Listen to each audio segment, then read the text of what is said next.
Já está quase acabando. A voz de Marta era afiada, cortando o silêncio do quarto. Clara apertou a bola de borracha em sua mão, sentindo a pontada familiar da agulha em seu braço. Não. Uma resposta curta, sem fôlego. Uma sensação de tontura a envolveu, mas ela a ignorou. Era um sentimento antigo, um companheiro constante nesses rituais. Só mais um pouco, querida, disse a enfermeira, com uma gentileza que parecia fora de lugar. Você está indo bem? Marta bufou, impaciente. Ela não olhou para a enfermeira.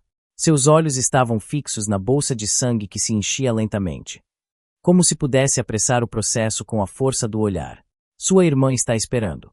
Ela precisa disso. Clara não respondeu. As palavras de sua mãe não eram para ela. Eram um lembrete de seu propósito. Uma bolsa de sangue. Era tudo o que ela era. O sangue que corria em suas veias pertencia a Laura antes mesmo de nutrir seu próprio corpo.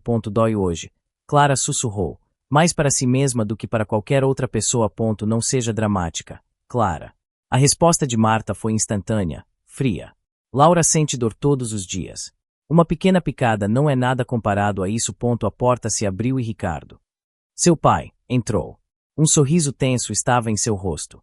Como está nossa campeã? Ele perguntou, mas seu olhar passou por cima de Clara e se dirigiu à porta do quarto adjacente, onde Laura descansava.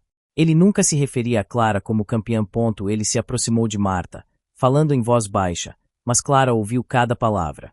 Ela parece pálida hoje. Acha que isso será suficiente? Terá que ser, Marta respondeu, a voz carregada de uma preocupação que Clara nunca receberá. O médico disse que os níveis dela estão perigosamente baixos. Eles continuaram a discutir sobre Laura, sobre seus tratamentos, seus medos, sua fragilidade. Clara ficou ali, uma peça de mobília funcional, seu corpo trabalhando para sustentar outra vida enquanto a sua própria era ignorada.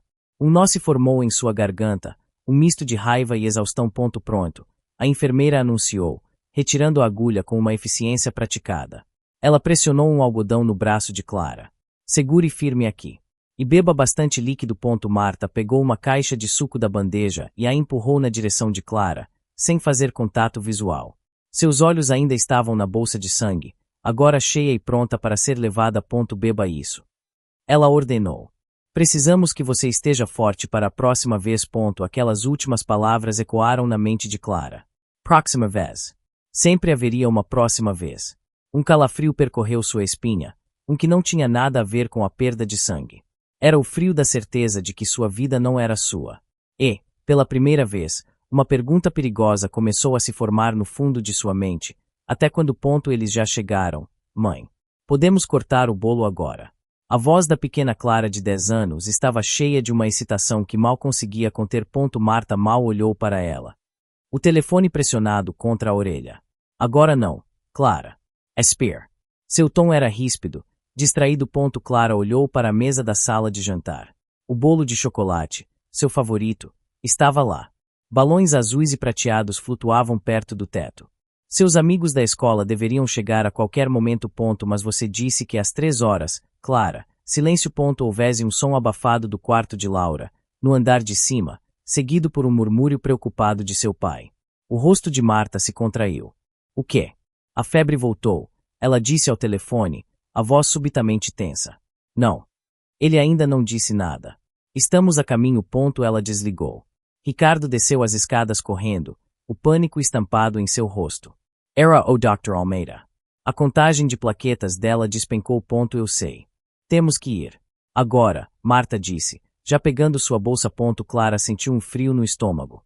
Ela sabia o que aquilo significava. Ela conhecia aquele tom de voz, aquela urgência. Era o som que sempre cancelava seus planos. E a minha festa? A pergunta saiu como um sussurro. Seus pais pararam e olharam para ela, como se tivessem acabado de notar sua presença. Por um momento. Ricardo pareceu sentir pena. Querida, ele começou, ajoelhando-se na frente dela. Laura não está bem. Ela precisa ir para o hospital. E eu preciso de você, Marta acrescentou, sua voz sem qualquer traço de gentileza. Se ela precisar de uma transfusão, você tem que estar lá. Você sabe disso. As lágrimas brotaram nos olhos de Clara. Mas, e os meus amigos? Eles estão vindo. Marta virou-se para Ricardo, ignorando completamente a filha. Ligue para todos. Cancel. Diga que tivemos uma emergência familiar. Ela olhou para Clara. E seu olhar era duro como aço. Vista seu casaco. Não temos tempo para isso. Mas o bolo. Ninguém se importa com o bolo. Clara. Marta explodiu. Sua irmã está doente. Doente de verdade. Você consegue entender isso? Clara ficou paralisada, as palavras a atingindo como tapas. Ela olhou para o bolo de aniversário intocado, para os balões que de repente pareciam tristes e vazios. No carro, a caminho do hospital, ninguém falou com ela. A memória ardeu, fresca como a picada da agulha horas antes. Ela nunca teve aquela festa. No dia seguinte, quando perguntou se poderiam pelo menos comer o bolo, Marta respondeu que o jogará fora. Estava velho. Ela percebeu então, com a clareza amarga que só a repetição pode trazer, que nunca haveria um bolo para ela. Sua única função era garantir que Laura pudesse comer o dela. Os resultados não são bons. A voz do Dr. Almeida era baixa, desprovida de qualquer otimismo. A quimioterapia não está mais funcionando. Clara estava sentada em uma cadeira no canto do consultório, encolhida. Seus pais estavam inclinados para a frente, fixados no médico. O que isso quer dizer? Perguntou Ricardo. A voz tensa. O que fazemos agora? A doença dela está progredindo mais rápido do que esperávamos. O médico continuou, olhando para os papéis em sua mesa. Sendo direto, só nos resta uma opção viável. O silêncio no quarto era pesado. Clara prendeu a respiração. Um transplante de medula óssea, disse o Dr. Almeida. Marta soltou um suspiro trêmulo, mas seus olhos eram calculistas. E a compatibilidade? Encontrar um doador pode levar uma eternidade. Nós temos um doador, Ricardo disse imediatamente, sem hesitar. Ele se virou e olhou para Clara, não como um pai olha para uma filha, mas como um homem olha para uma ferramenta. Clara. Ela é sem compatível. Fizemos os testes anos atrás, como precaução. O ar saiu dos pulmões de Clara. Anos atrás. Eles sabiam. Eles planejaram isso. Doutor Almeida ajustou os óculos, seu olhar se movendo para Clara pela primeira vez. Havia uma sombra de desconforto em seus olhos. É uma cirurgia séria. Para a doadora também. Envolve riscos, dor, um período de recuperação. Ela vai fazer. Marta o interrompeu, a voz dura. Não há o que discutir. Senhora Viana.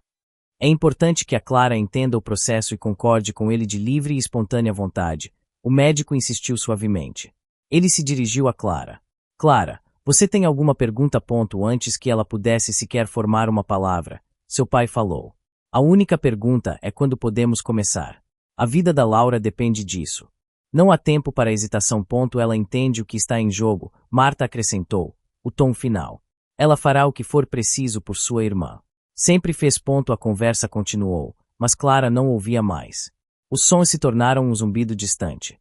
Seus pais e o médico discutiam datas, procedimentos pré-operatórios, taxas de sucesso.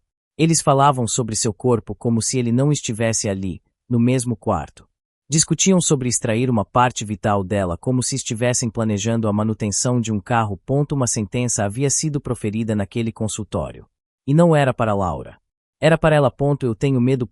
A voz de Clara mal era um sussurro no silêncio tenso do carro. A caminho de casa. Marta, no banco da frente, virou a cabeça bruscamente.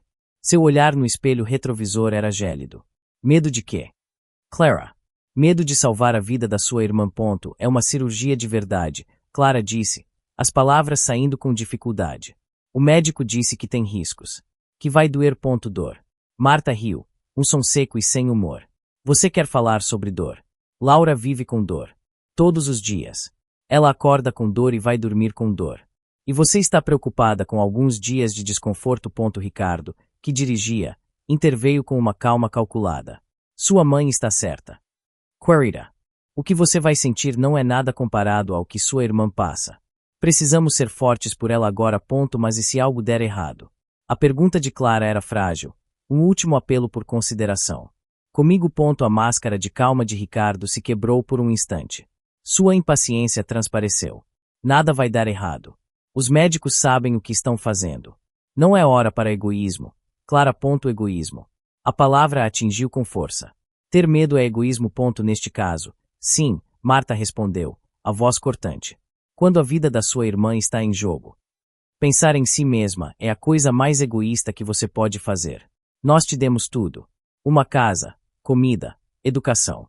A única coisa que pedimos em troca é que você ajude sua irmã. A frase ficou suspensa no ar, pesada e sufocante. Em troca. Como se sua vida fosse uma transação. Como se ela devesse um pagamento. Somos uma família, Ricardo disse, o tom de voz suavizando novamente, voltando à manipulação. E famílias se sacrificam umas pelas outras.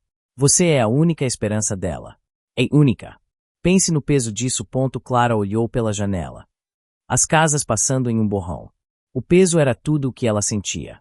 Um peso que a esmagava desde que conseguia se lembrar. Eles não estavam pedindo. Estavam cobrando uma dívida que ela nunca soube que tinha. Não há mais nada a discutir, Marta declarou, encerrando o assunto. Você vai fazer a cirurgia. Ponto final. O resto do caminho foi em silêncio. Um silêncio onde a decisão de Clara não importava. Um silêncio que confirmava que sua voz não tinha valor. Ela era um instrumento, e seu único propósito era ser usada. Clara. Vem aqui. A voz de Laura era fraca. Vindo de seu quarto. Clara hesitated na porta. Entrar ali sempre parecia uma armadilha. O que foi? Clara perguntou, mantendo distância. Senta aqui, Laura disse, dando um tapinha na beirada da cama. Perto de mim. Relutantemente. Clara se aproximou e sentou-se. O cheiro de doença e remédios pairava no ar. Laura pegou a mão de Clara. Seus dedos eram frios e finos. Eu queria te agradecer, Laura sussurrou. Pelo transplante. Clara não respondeu. A gratidão parecia estranha, fora de lugar. Eu sei que você está com medo, Laura continuou. Com os olhos grandes e suplicantes. Mas significa tudo para mim. Para nós. É só um procedimento, Clara murmurou, tentando se afastar. Laura apertou sua mão com mais força. Não. É a minha vida. E você está me dando ela de volta.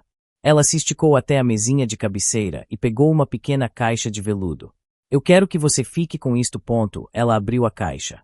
Dentro, havia uma pulseira de prata delicada, com um único pingente. Era da vovó, Laura disse. A voz cheia de uma emoção ensaiada. Mamãe me deu quando fiquei doente pela primeira vez. Agora eu quero que seja sua. Clara olhou para a pulseira. Era bonita, mas parecia um pagamento. Um adiantamento pelo serviço que ela estava prestes a prestar. Laura, eu não posso. Por favor, Laura insistiu. Tirando a pulseira da caixa. Ela mesma a prendeu no pulso de Clara. O metal estava gelado contra a pele de Clara. É para você se lembrar de como estamos conectadas. Para sempre. A palavra conectadas ecoou na mente de Clara. Conectadas pelo sangue. Pela medula. Pela obrigação. A pulseira parecia uma algema. Obrigada por tudo, irmãzinha, Laura sussurrou, a voz embargada. Eu não conseguiria sem você. Clara se levantou abruptamente. A gentileza era mais sufocante do que as ordens de seus pais. Era uma teia pegajosa de culpa e dever, disfarçada de amor. Eu preciso ir, Clara disse. Saindo do quarto sem olhar para trás. Ela desceu as escadas. O peso da pulseira em seu pulso era insuportável. Não era um presente. Era um lembrete de seu preço. Não tem outro jeito, Ricardo. Vamos ter que vender a casa de praia. A voz de Marta, vinda do escritório do pai, fez Clara parar no corredor. A porta estava entreaberta. Eu sei, Ricardo suspirou, um som pesado e cansado. Já esgotamos as economias. O tratamento, os especialistas, tudo. Não importa, Marta disse. A voz firme como uma rocha. É pela Laura. O que for preciso. A vida dela não tem preço. Clara sentiu o coração afundar. A casa de praia. Era o único lugar com memórias felizes, de verões distantes antes da doença de Laura consumir tudo. E eles a venderiam sem pensar duas vezes. Respirando fundo, ela viu uma pequena abertura. Talvez agora, falando sobre dinheiro, ela pudesse. Ela bateu suavemente na porta. Pai. Mãe. Ricardo levantou a cabeça, a irritação evidente em seu rosto. O que é, Clara? Estamos no meio de algo importante. É rápido, ela disse. Entrando um passo. É sobre o curso de design gráfico. As inscrições terminam amanhã. Eu só preciso pagar a taxa de matrícula. Marta olhou para ela como se tivesse brotado do chão. Curso. Você está falando sério. Você ouviu uma palavra do que acabamos de dizer. Eu ouvi. É por isso que o valor é baixo. É muito menos do que as consultas do Dr. Almeida, Clara argumentou, a voz baixa. Clara, não temos dinheiro para frivolidades agora, disse Ricardo, a palavra frivolidades pingando desprezo. Não é uma frivolidade, ela insistiu. sentindo um calor subir em seu rosto. É o meu futuro. Marta se levantou. Seu olhar era cortante. Seu futuro é garantir que sua irmã tenha um. A única coisa importante nesta casa agora é a saúde de Laura. Todo o resto é uma despesa desnecessária. A frase atingiu Clara com a força de um soco. Despesa desnecessária. Era isso que ela era. Seu sonho, sua ambição, seu futuro. Tudo era supérfluo. Ricardo suavizou um pouco o tom, mas não a mensagem. Depois que tudo isso passar, podemos conversar sobre isso. Agora, o foco tem que ser total em Laura. Você entende? Não é. Clara olhou para os dois. Eles estavam dispostos a liquidar um patrimônio por uma filha, mas se recusavam a investir uma pequena fração disso na outra. O problema não era a falta de dinheiro. Era a falta de valor que ela tinha para eles. Entendi. Ela disse, a voz vazia de emoção. Ela se virou e saiu, fechando a porta atrás de si. O som do clique pareceu selar seu destino. Eles venderiam uma casa para salvar Laura. Para Clara, eles não dariam nem as migalhas. Você precisa de um minuto. Clara levantou a cabeça. Uma enfermeira mais velha, com um rosto gentil e cansado, estava parada na sua frente. Seus pais tinham acabado de entrar em uma sala para assinar mais formulários. Estou bem. Clara respondeu automaticamente. A enfermeira, cujo crachá dizia Helena, não pareceu convencida. Eu vejo vocês aqui há anos, ela disse, a voz baixa e suave.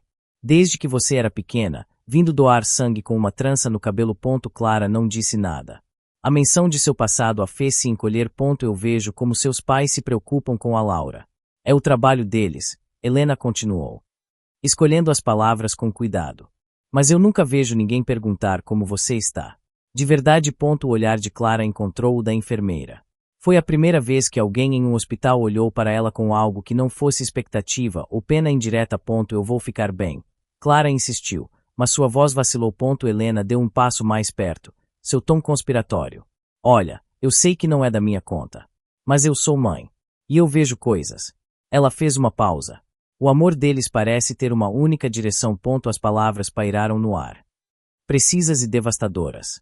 Era a verdade que Clara sentia em seus ossos, mas nunca ousara nomear.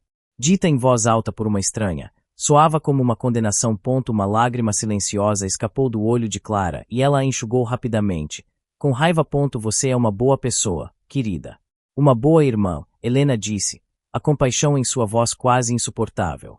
Mas você também é uma pessoa. Não apenas uma irmã. A sua vida importa tanto quanto a dela. A porta da sala de formulários se abriu. Marta saiu, o rosto crispado de impaciência. Clara. O que você está fazendo aí parada? Vamos. O Dr. Almeida precisa de mais uma amostra sua antes de irmos. Helena se afastou, dando a Clara um último olhar significativo antes de se virar e seguir pelo corredor. Clara se levantou, os membros rígidos.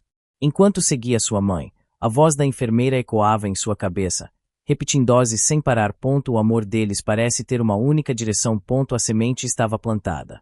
E, pela primeira vez, Clara sentiu que ela poderia criar raízes. A ligação do hospital. Está marcado para quarta-feira. Marta anunciou a notícia sem olhá-la.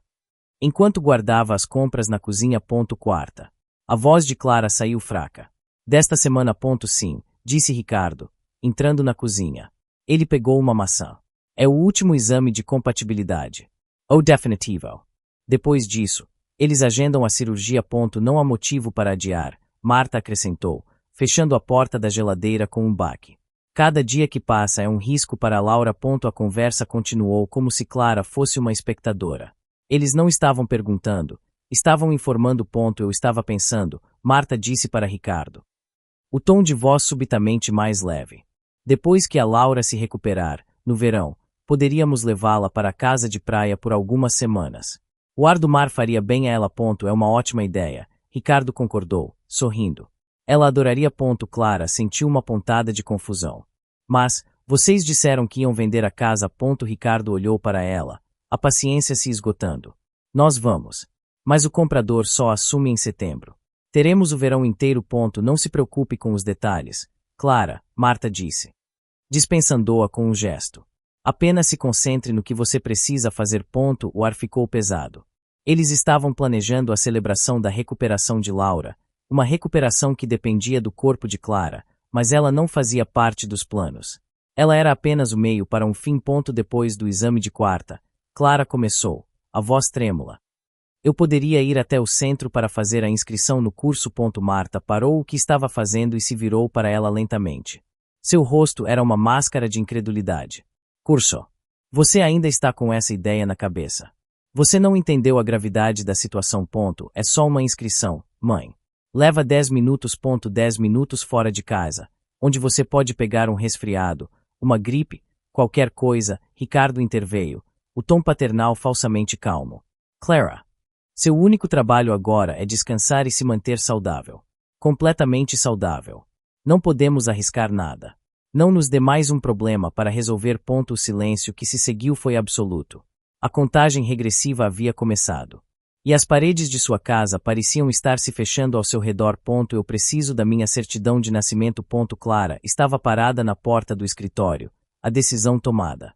Seus pais olharam para cima, surpresos pela sua firmeza. Para quê? Perguntou Marta, o tom imediatamente defensivo. Para o curso, Clara respondeu. A voz estável. Mesmo que eu não possa ir agora, o site diz que posso fazer a pré-matrícula online. Eu preciso do número do documento. Ricardo recostou-se na cadeira, trocando um olhar rápido com Marta. Eu não sei onde está, Clara. Deve estar em alguma das caixas de documentos antigos. Eu posso procurar. Ela ofereceu.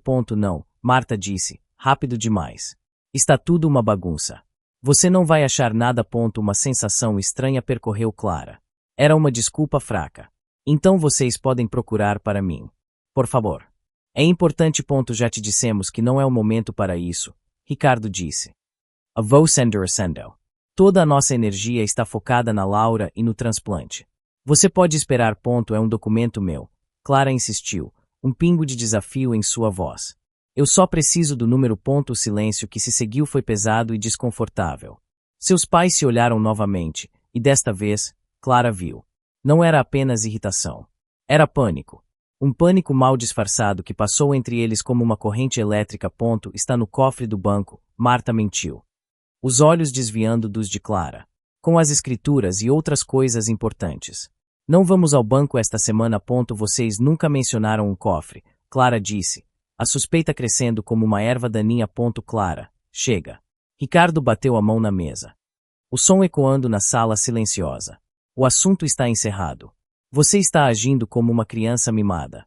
Sua irmã está lutando pela vida e você está obcecada com um pedaço de papel. A hostilidade deles era desproporcional. Não era sobre o curso. Não era sobre o foco em Laura. Era sobre o documento. Aquele pedaço de papel específico era o problema. Vocês não querem me dar, não é? Ela perguntou, a voz baixa. Eles não responderam. Apenas a encararam. Seus rostos como muralhas de pedra. Um alarme gelado soou na mente de Clara. Porque eles mentiriam sobre algo tão simples. O que havia naquela certidão de nascimento que eles não queriam que ela visse. O som do motor do carro se afastando foi o sinal. Clara esperou mais 30 segundos, o coração martelando contra as costelas. Eles tinham ido para mais uma das consultas de Laura. Ela tinha pelo menos uma hora. Uma premonição sombria a impelia. Ela não desceu as escadas. Ela correu direto para o escritório. A porta estava fechada. Como se para proteger os segredos lá dentro. Ela a abriu. O cheiro de papel velho e da colônia fraca de seu pai a atingiu. Ela não sabia o que estava procurando. Apenas que estava procurando por algo que não deveria encontrar. Gavetas. Pastas. Nada. Apenas contas antigas, apólices de seguro, documentos de impostos. Tudo em ordem. Tudo normal demais.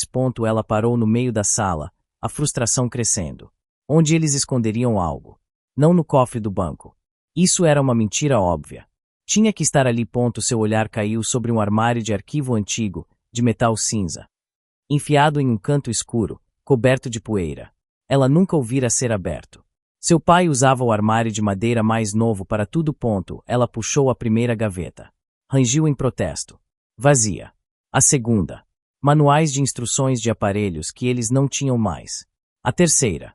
Papéis amarelados e sem importância. A última gaveta estava emperrada. Ela puxou com toda a sua força. Com um solavanco, ela se abriu. No fundo, atrás de um monte de pastas vazias, seus dedos tocaram algo frio e duro. Ela o puxou para a luz fraca. Uma caixa de metal. Do tamanho de uma caixa de sapatos. mas pesada. Sem ferrugem, mas claramente velha. Estava trancada. Um cadeado pequeno e prateado a mantinha selada. Ela sacudiu a caixa. O som era abafado, de papéis grossos lá dentro. Não era um chocalho de joias ou objetos. Eram documentos. Seu sangue gelou. Era isso. O que quer que seus pais estivessem escondendo estava trancado naquela caixa.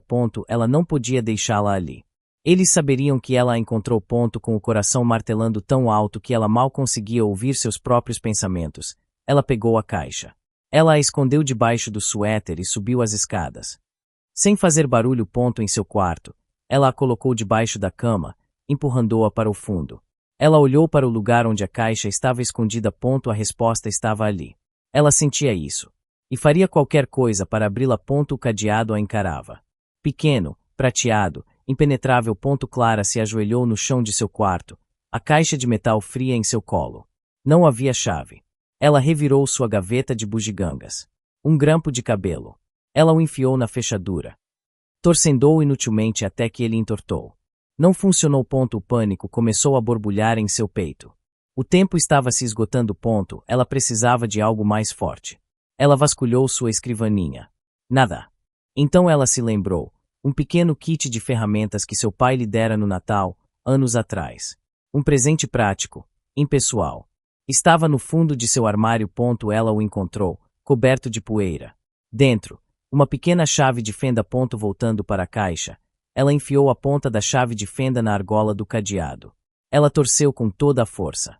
O metal gemeu em protesto. Mas não cedeu. Suas mãos estavam suando. Seus músculos doíam com o esforço. Ela mudou de tática. Enfiou a ponta da ferramenta na pequena abertura onde o cadeado se fechava e a usou como alavanca. Ela empurrou para baixo com todo o seu peso. Um clique alto e seco ecoou pelo quarto silencioso. O cadeado se partiu. Ela o jogou de lado, o coração disparado. Com os dedos trêmulos, ela levantou a tampa da caixa. Dentro havia uma única pasta grossa. A cor era de um amarelo pálido. A cor do tempo. Ela atirou. O primeiro documento no topo estava dobrado ao meio. Não parecia uma certidão de nascimento. Era feito de um papel mais grosso, oficial. Ela o desdobrou. As palavras no cabeçalho a atingiram primeiro, impressas em negrito. Certidão de adoção plena. O chão pareceu desaparecer sob seus pés. Uma onda de náusea a atingiu, quente e avassaladora. Seu nome estava lá. Clara Viano. Mais abaixo, nos campos designados aos pais, estavam os nomes de Ricardo e Marta, seguidos pela designação legal, pais adotivos. As palavras dançavam na página, perdendo o sentido. Adotada. Ela era adotada. Sua vida inteira, cada memória, cada sacrifício, tudo se reconfigurou em um instante. Eles não eram seus pais biológicos. Eles a escolheram. Mas a pergunta que gritava em sua mente, mais alta que o zumbido em seus ouvidos, não era por que. Era, para que. Suas mãos tremiam tanto que ela mal conseguia segurar os papéis. A certidão de adoção estava no topo, uma verdade gritante. Mas o horror real estava por baixo. Ela forçou seus dedos a se moverem. Havia mais na pasta. Relatórios médicos. Dezenas deles. Exames de sangue. Testes de compatibilidade de tecidos. Todos com o nome dela, datados de quando ela era um bebê. E em cada um, uma nota de rodapé. Comparar com amostras de Laura Viana. Eles não estavam testando sua saúde. Estavam verificando sua utilidade. Então ela viu as cartas. Correspondência trocada entre seus pais e uma agência de adoção. Ela leu a primeira. A caligrafia de Marta era elegante e precisa. A condição não é negociável. A carta dizia: precisamos de uma garantia absoluta de compatibilidade. A saúde de nossa filha depende disso. Outra carta, esta da agência. Encontramos uma candidata que atende a todos os critérios médicos solicitados.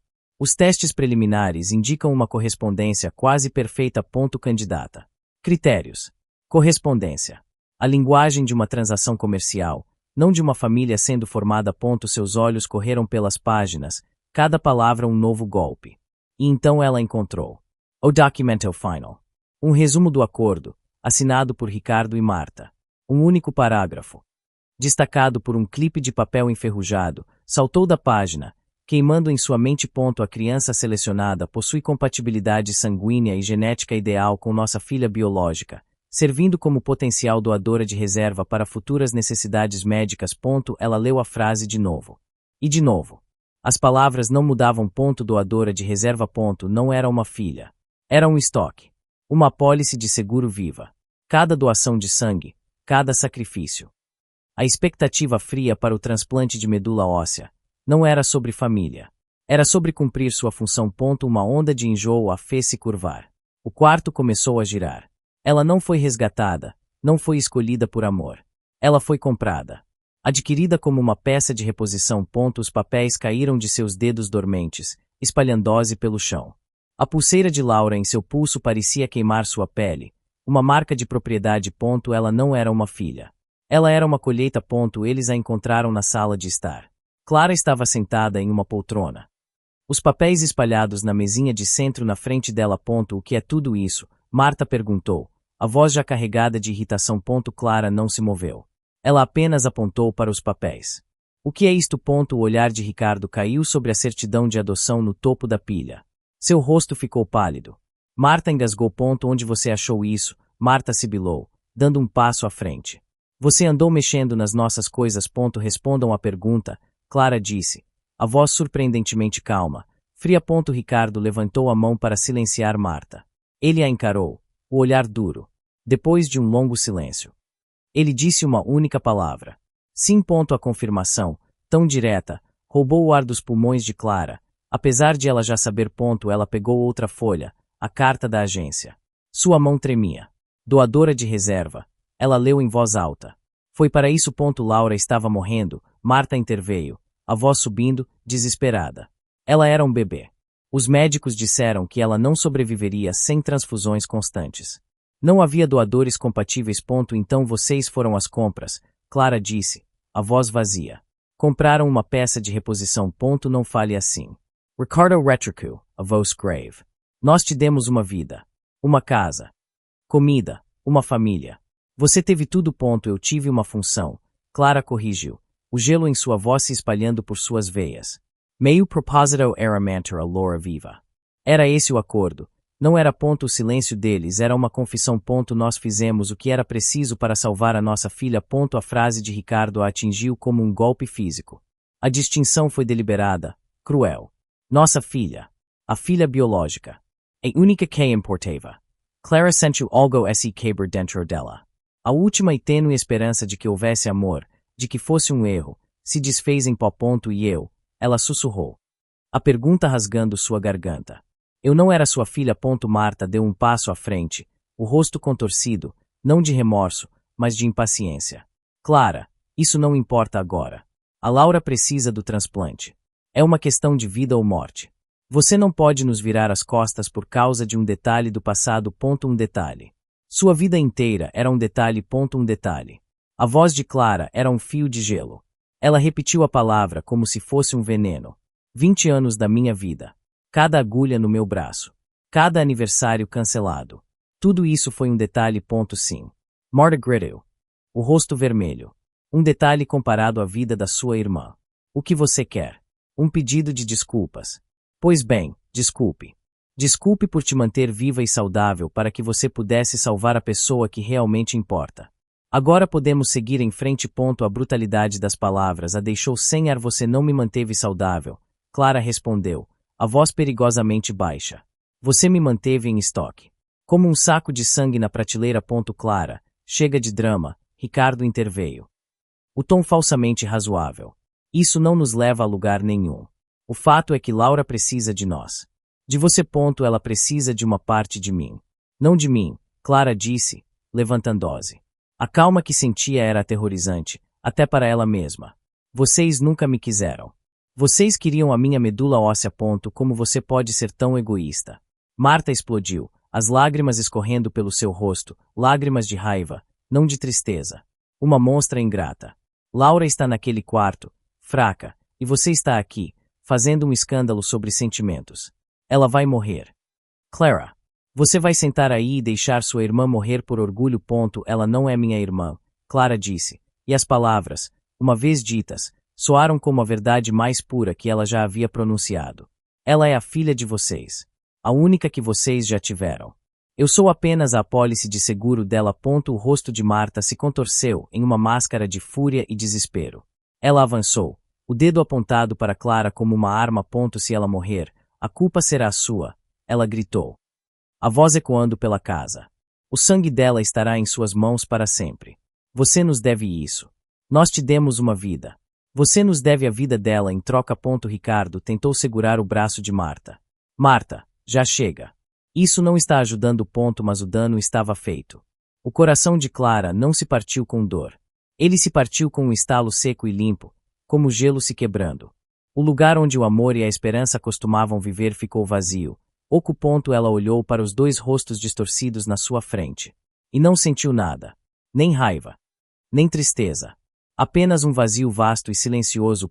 A conexão fora cortada. Para sempre. A dívida está paga. A voz de Clara era tão quieta que mal cortou o ar tenso da sala. As palavras caíram como pedras em um poço profundo.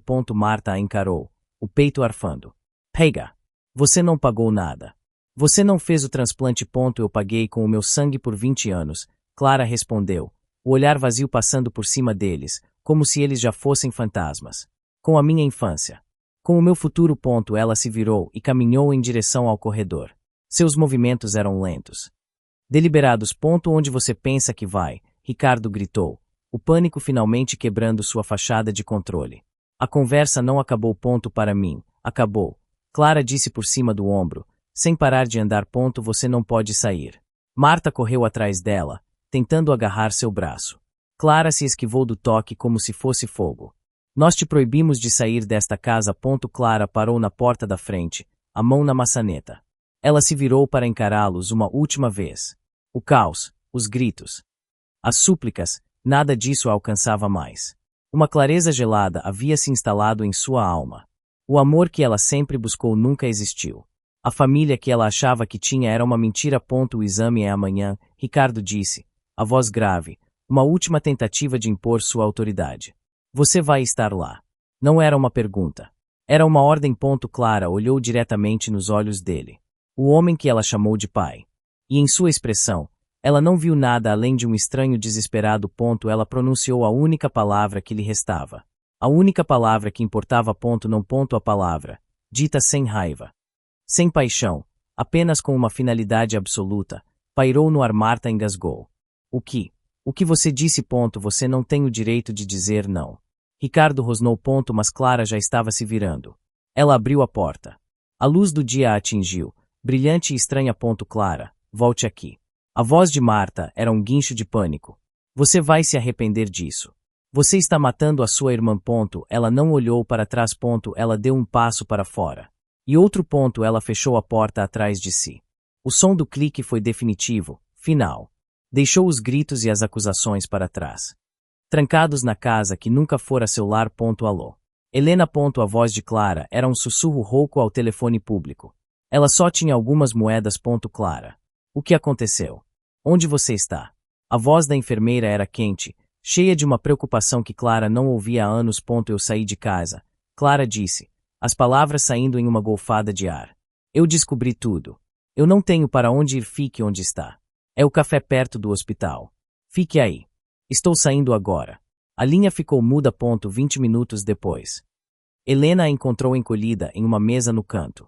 Ela colocou uma xícara de chá quente na frente de Clara. Piba. Agora me conte. Com a voz monótona, desprovida de emoção, Clara contou tudo. A caixa de metal. Os documentos de adoção.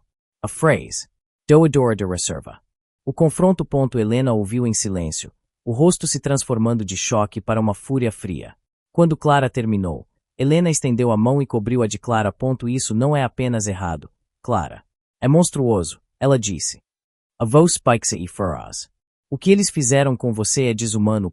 A validação de uma estranha quebrou a barragem. Uma única lágrima escorreu pelo rosto de Clara. Eles ainda acham que eu vou fazer o transplante. Eles dizem que eu devo a eles. Você não deve nada a eles, Helena disse com firmeza. Absolutamente nada. Eles anularam qualquer direito que tinham sobre você no momento em que te viram como um estoque de peças. Eu não tenho dinheiro. Não tenho ninguém. Isso não é verdade, Helena a corrigiu. Você tem a mim agora. Eu tenho um quarto de hóspedes. Não é muito. Mas é seguro e é seu pelo tempo que precisar. Clara olhou para ela, incrédula. Por quê? Você nem me conhece. Eu conheço o que é certo e o que é errado. Helena respondeu simplesmente. E deixar uma jovem sozinha depois de passar por isso é errado. Você vem para casa comigo. Sem discussão. Pela primeira vez em horas, Clara sentiu algo além do vazio gelado. Um pequeno e frágil broto de gratidão. Enquanto elas saíam do café, a dor no peito de Clara começou a mudar. Ela se solidificou. O choque estava passando, a tristeza estava recuando, e no lugar deles, algo novo estava crescendo. Algo duro e afiado. Não era mais dor. Era raiva. Uma raiva fria e determinada. Eles a criaram para um propósito. Agora, ela encontraria um para si mesma. O telefone de Clara não parava de vibrar na mesinha de cabeceira. O nome mãe brilhava na tela. Você não precisa atender, Helena disse suavemente da porta do quarto. Eu sei, Clara respondeu. Mas depois do 10º toque, ela o pegou. Eu preciso. Só desta vez. Ela respirou fundo e atendeu. Clara. Graças a Deus. A voz de Marta era uma mistura de alívio e histeria. Onde você está? Sua irmã não para de chorar. Ela está perguntando por você. Não, ela não está, Clara disse, a voz sem inflexão. Ela está perguntando pela minha medula óssea. Um silêncio chocado do outro lado da linha. Então, a fúria de Marta explodiu. Como você ousa? Depois de tudo que fizemos por você. Estamos desesperados. Seu pai não dorme, eu não como. E você, onde está? Escondida como uma covarde. Estou segura, Clara respondeu, ignorando o veneno. Volte para casa, Marta implorou. A voz mudando para um tom choroso. Nós podemos conversar. Podemos resolver isso. Apenas volte. Pela Laura. Não há nada para resolver. Vocês me contaram a verdade. A linha ficou silenciosa por um momento, e então a voz de Ricardo tomou o lugar. Era mais fria, mais controlada. Clara, ouça com atenção. Você está cometendo um erro terrível. Um erro que vai te assombrar para sempre. O erro não foi meu. Clara disse. Você está sendo influenciada, Ricardo continuou, ignorando-a. Seja lá quem for que está com você. Está envenenando sua mente. Esta é a sua família. E você está nos destruindo. Pense na nossa reputação. O que as pessoas vão dizer. Eu não me importo com a sua reputação. Uma pausa. A respiração de Ricardo era pesada. Talvez você devesse se importar. Se você não voltar para casa até o final do dia, vamos começar a ligar para todos. Seus tios, seus primos, os amigos da família. Todos eles vão saber como você abandonou sua irmã no leito de morte. A ameaça pairou no ar, feia e nua. Eles vão saber a sua versão da história, Clara disse. Sentindo o gelo se espalhar por seu peito. É a única versão que importa, Ricardo retrucou.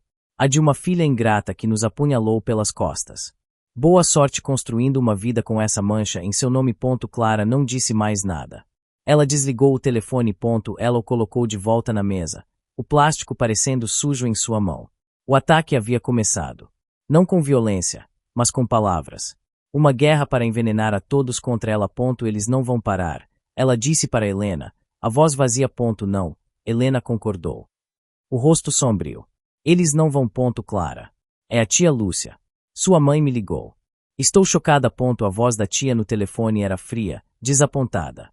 Clara se encolheu no sofá de Helena. A campanha de difamação havia começado mais cedo do que ela esperava. Tia, não diga nada.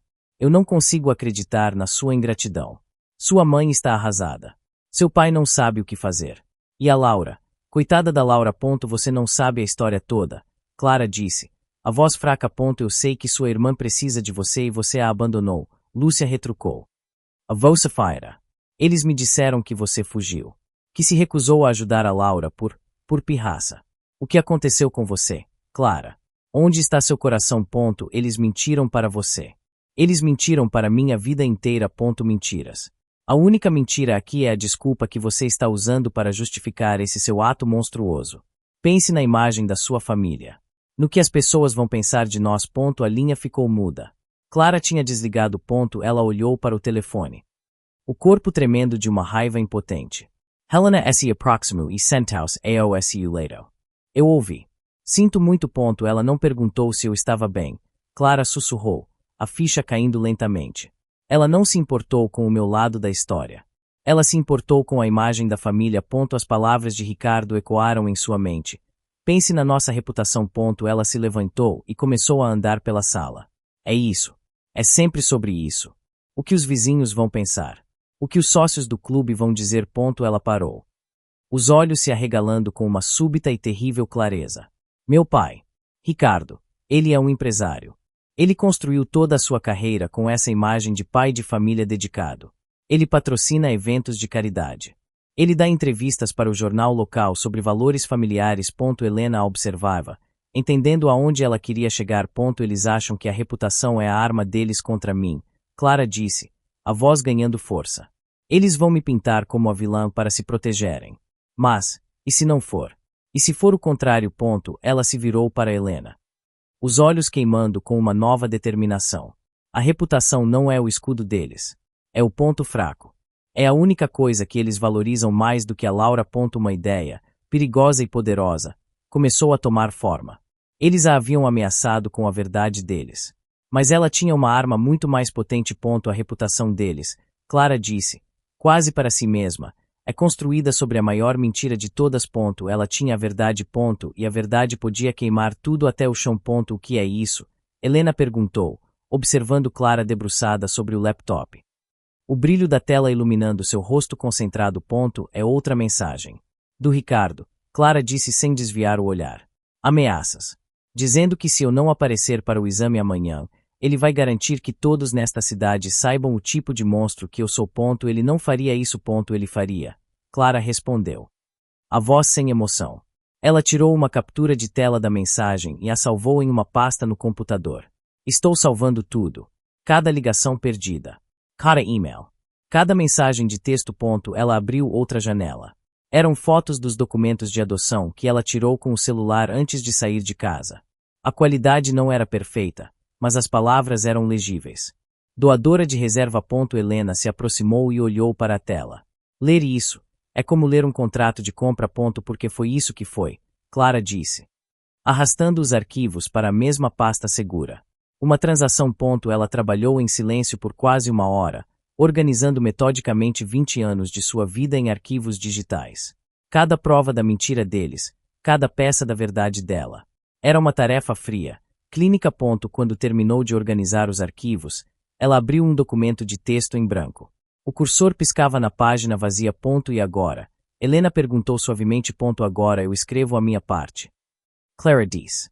Os papéis mostram o que eles fizeram. Eu preciso contar por que isso importa. Seus dedos começaram a voar sobre o teclado.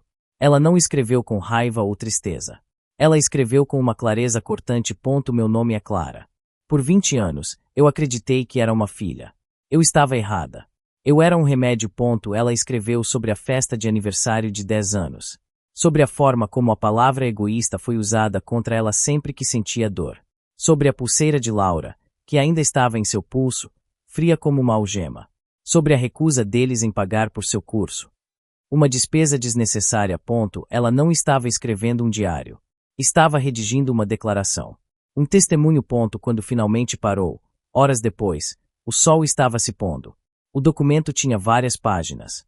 Era a história de uma vida roubada, contada em detalhes brutais e inegáveis. Helena, que tinha lido por cima de seu ombro, suspirou. É devastador, Clara. Ela fez uma pausa. E o que você vai fazer com tudo isso? Clara olhou para a pasta na tela do computador. Tinha o nome de A Verdade. Eu não vou apenas me defender, ela disse. A voz dura como aço. Eu vou atacar. Clara. Você precisa ver isso. A voz de Helena era grave. Ela estava parada na sala com o tablet nas mãos. O que foi? Clara perguntou, o estômago se contraindo. É o seu pai. No Facebook. Clara se aproximou e pegou o aparelho. No topo da tela, uma foto de Laura, pálida e frágil em uma cama de hospital, os olhos fechados. Acima da foto, uma postagem pública de Ricardo Viana. É com o coração pesado que peço a ajuda de vocês. Clara leu em voz alta. A voz desprovida de emoção. Nossa amada filha Laura está lutando pela vida. Sua condição piorou e sua única esperança é um transplante de medula óssea. O doador perfeito existe, sua própria irmã, Clara. Ela fez uma pausa, respirando fundo. Ele continua. Infelizmente, por razões que não conseguimos compreender, Clara nos deu as costas. Ela desapareceu e se recusa a fazer a cirurgia que salvaria a vida de sua irmã. Estamos com o coração partido e desesperados.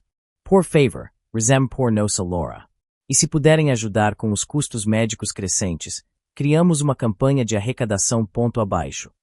Havia um link para um site de financiamento coletivo. Eles não mencionaram a adoção.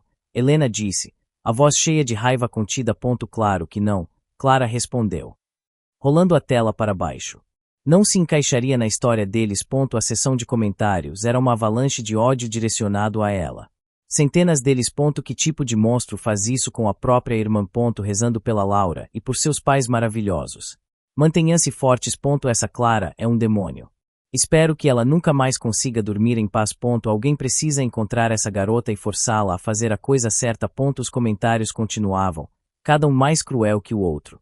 A cidade inteira, amigos da família, estranhos, todos a condenando. A história deles, a mentira deles. Estava funcionando perfeitamente. Isso é difamação. Clara, Helena disse, a voz tensa. Eles estão te destruindo publicamente. Clara parou de rolar a tela. Ela olhou para a foto de Laura, para as palavras cuidadosamente elaboradas de seu pai. Ela deveria sentir pânico, desespero, mas não sentia. Ela sentia uma calma gélida. Não, Clara disse, a voz surpreendentemente firme. Eles não estão me destruindo. Eles estão me dando uma plataforma. Helena a olhou, confusa. O que você quer dizer? Eles tornaram a história pública. Clara explicou. Desligando a tela do tablet. Eles convidaram a cidade inteira para assistir ao show. Mas eles só mostraram o primeiro ato. Ela pegou seu laptop. Eles achavam que controlavam a narrativa. Eles achavam que podiam usar a vergonha pública como uma arma. Eles acabaram de cometer o maior erro de suas vidas. Redação do Diário da Cidade. André Falcão falando. Meu nome é Clara Viana. Ela disse, a voz firme e clara. Vocês estão cobrindo a história da minha irmã, Laura. A história que meu pai contou é uma mentira. Houve uma pausa do outro lado da linha.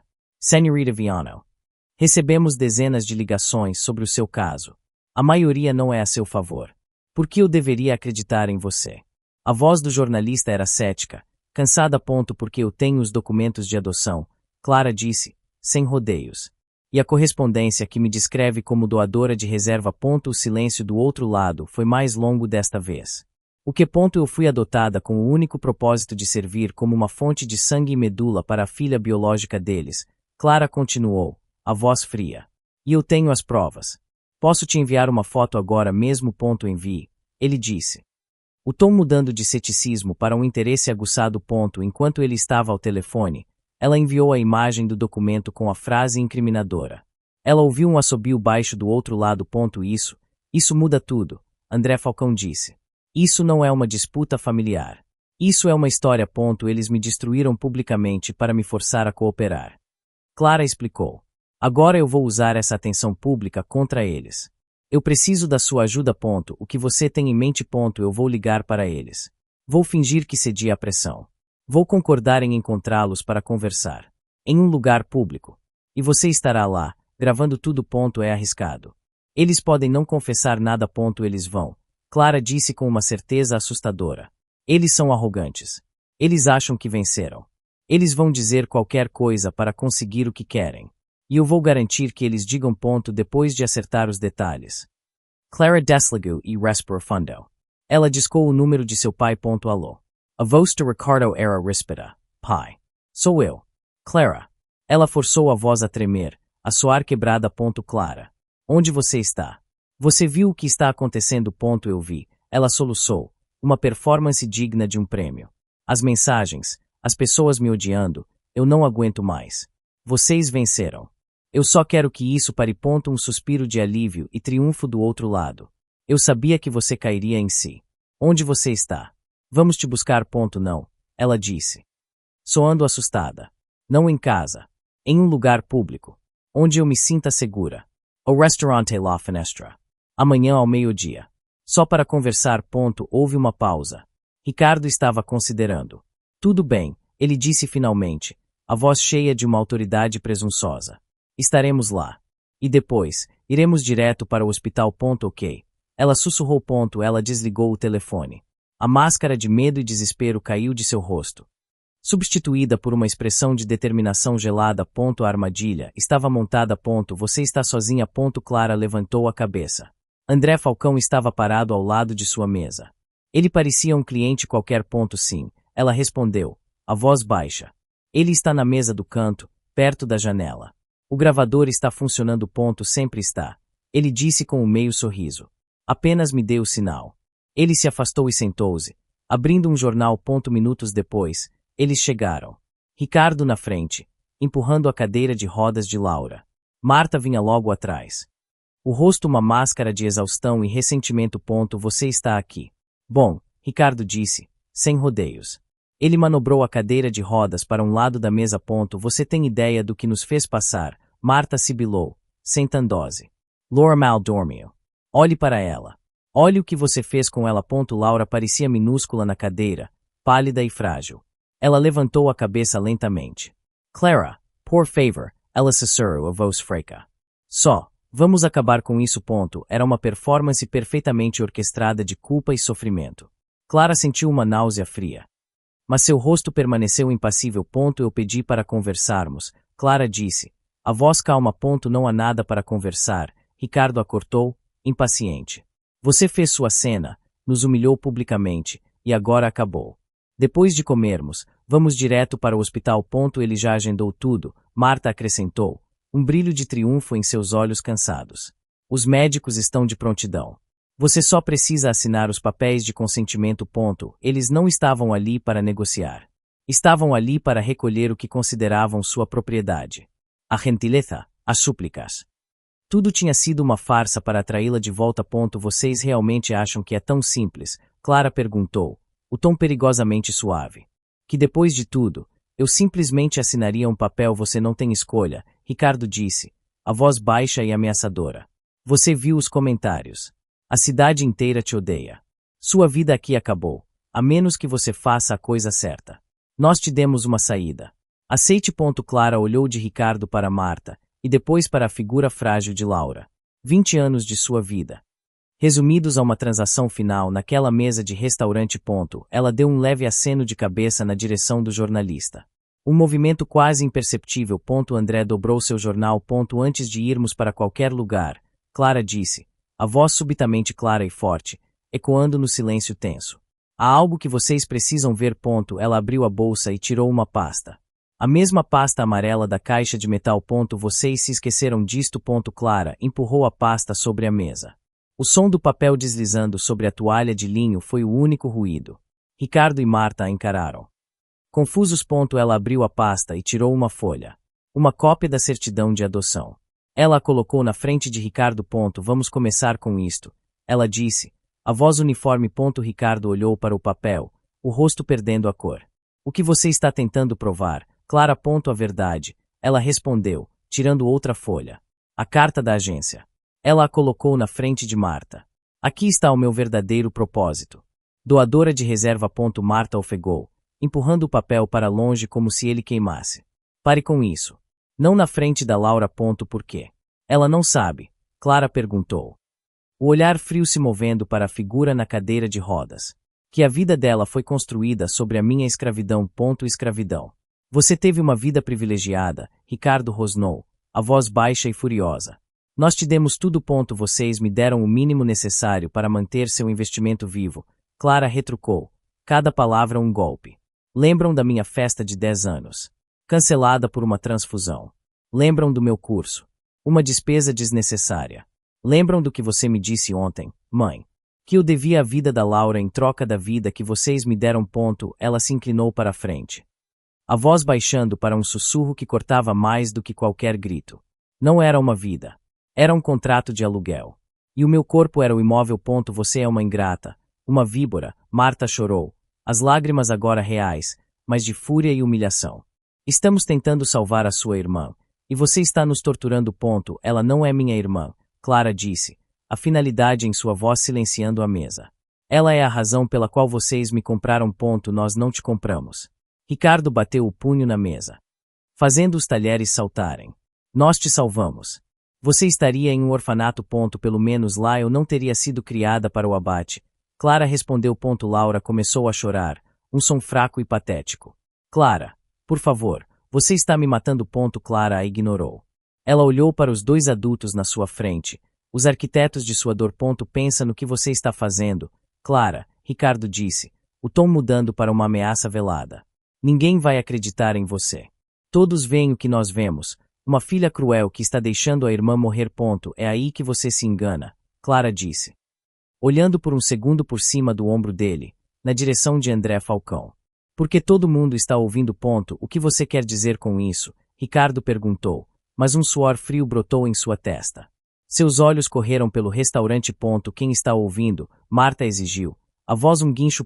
Nesse momento, André Falcão se levantou de sua mesa. Ele se aproximou lentamente, segurando um pequeno gravador digital. Eu estou, ele disse, a voz calma e profissional. André Falcão. Do Diário da Cidade. E gravei cada palavra. O rosto de Ricardo se desfez. O choque deu lugar a uma fúria impotente. Você não pode fazer isso. Isso é ilegal. É uma conversa particular. Não quando você a tornou pública com sua campanha difamatória no Facebook. André respondeu, sem se abalar. Você convidou o público a participar. Eu apenas aceitei o convite. Marta olhou do jornalista para Clara, o horror se transformando em ódio puro. Você armou isso. Sua cobra. Sua pequena víbora traiçoeira. Eu apenas usei as armas que vocês me deram, Clara disse. A voz sem um pingo de emoção. Eu vou te processar. Vou processar seu jornal até a falência. Ricardo ameaçou, o dedo tremendo enquanto apontava para André. Esta gravação nunca verá a luz do dia. Sua ameaça também está gravada, André disse com um sorriso frio. Obrigado por isso. A realidade da situação finalmente atingiu Marta. Sua reputação. A imagem de família perfeita. Tudo estava desmoronando, ao vivo. Ela desabou em sua cadeira, a cabeça entre as mãos. Você nos destruiu. Ela soluçou, não para Clara, mas para o vazio. Tudo por nada. A Laura, ela vai morrer e nós vamos ser odiados. Vocês já me odiavam, Clara disse suavemente. A única diferença é que agora todo mundo vai saber o porquê. Laura, que estivera em silêncio, começou a tremer na cadeira de rodas, os olhos arregalados de pânico, olhando para seus pais em busca de uma solução que eles não tinham. Ricardo se inclinou sobre a mesa, a voz um sussurro desesperado e rouco. Quanto você quer para apagar essa gravação? Me diga o preço. André balançou a cabeça. A verdade não está à venda. Senhor Viana. Mas o senhor acabou de me dar a manchete perfeita. O castelo de mentiras deles havia implodido. A humilhação era total, pública e registrada. Outros clientes no restaurante agora os observavam abertamente, sussurrando, apontando. A vergonha que eles tentaram impor a Clara agora o sufocava. Clara se levantou. Seu movimento foi calmo, sem pressa. Ricardo estava congelado, o rosto uma máscara de pânico. Marta soluçava incontrolavelmente, o som abafado em suas mãos. Laura tremia na cadeira de rodas. Os olhos fixos no nada. Eles eram ruínas. Destroços de uma família que nunca existiu. Clara não disse mais uma palavra. Não havia mais nada a ser dito. Ela pegou sua bolsa, virou-se e caminhou em direção à saída do restaurante. Ela não olhou para trás. Nenhuma vez. O som dos soluços de Marta e das ameaças sussurradas de Ricardo se desvaneceu atrás dela. Ela abriu a porta e saiu para a luz do sol. Sentindo o ar fresco em seu rosto como se fosse a primeira vez que respirava. 6 meses depois. Clara estava sentada em um café movimentado em uma cidade nova e anônima. O cheiro de grãos torrados enchia o ar. Em sua frente, um tablet exibia o esboço de um projeto para seu curso de design gráfico. Ela tomou um gole de seu café, perdendo-se nas linhas e cores que criava. Seu telefone, silencioso na mesa, vibrou uma vez. Uma notificação de um aplicativo de notícias que ela nunca se dera ao trabalho de desinstalar. Era do jornal de sua antiga cidade. Por um momento, ela hesitou, e então, com uma curiosidade distante, ela tocou na tela. A manchete era direta. Empresário da família do ano arruinado por escândalo de filha de reserva. Ela leu o breve resumo. A matéria de André Falcão, com trechos da gravação, havia se tornado viral. Os negócios de Ricardo entraram em colapso quando parceiros e clientes o abandonaram. Eles foram forçados a vender a casa para pagar as dívidas. Tornaram-se párias sociais. A história deles um conto de advertência sussurrado na cidade. O artigo mencionava brevemente que a saúde de Laura continuava a se deteriorar. Clara desligou o telefone e o colocou de lado. Uma brisa fresca entrou pela porta aberta do café. Ela olhou para a rua, para os rostos de estranhos vivendo suas vidas. Ela não sentiu alegria pela ruína deles. Não sentiu vingança. Ela sentiu o alívio profundo da liberdade. O peso de ser a salvação de outra pessoa, a responsabilidade que nunca pedirá, tinha desaparecido. Um sentimento de paz melancólica a envolveu. O futuro, pela primeira vez, pertencia apenas a ela.